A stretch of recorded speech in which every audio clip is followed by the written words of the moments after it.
안녕하십니까. 오늘은 마태복음 21장 37절에서 39절의 말씀으로 예수 그리스도의 죽으심이라는 제목으로 하나님의 말씀을 나누고자 합니다.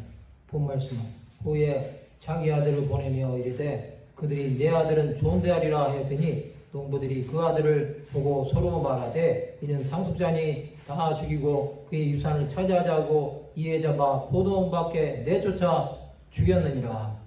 예수 그리스도는 하나님의 아들로 오셔서 아무 죄가 없으심에도 죄의 멍에를 씻었습니다. 오늘은 예수 그리스도의 죽으심에 대해 생각해보는 시간을 가지고자 합니다.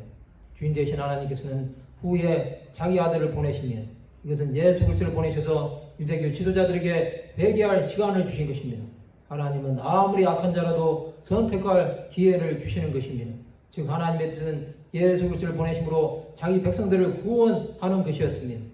그러나 그들은 아들 대신 예수 그리스도께서 상속자됨을 알고 그를 죽이고 그의 유산을 차지하자고 말했습니다. 그들은 악한 생각으로 가득한 자들이었습니다. 유대교 지도자들은 하나님의 일의 동력자가 아니라 방해자들이 된 것입니다. 예수 그리스도는 하나님의 마지막 선택이었습니다. 그가 오심으로 이제 더 이상 죄에 매인 인생들이 죄 가운데 살지 않아도 된 것입니다. 구주 예수 그리스도를 보내주셨음에도 그를 박해하고 내쫓아 죽였습니다. 이것은 예수 그리스도를 십자가에 못 박아 죽인다는 것입니다. 그들은 이방인인 유대 총독 본디오 빌라도의 재판에 의해 예수 그리스도를 골고다에서 나무에 달아 죽인 것입니다. 그의 죽으심은 하나님의 구원이 이루어졌음을 말하는 것입니다. 죄를 속량하시고 죽으신 예수께서는 구원자가 되신 것입니다. 예수 그리스도의 죽으심의 의미는 인생들이 더 이상 죄로 인해 심판을 받지 않는다는 것입니다.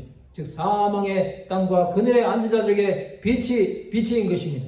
또 우리를 흑암의 권세에서 건져내사 그의 사랑의 아들의 나라로 옮기신 것입니다. 예수 그리스도의 죽으심은 고난받고 박해받는 자들에게는 새 생명으로 가는 길이 된 것입니다. 그가 죽으심으로 모든 피조물들이 구원을 고대하게 된 것입니다.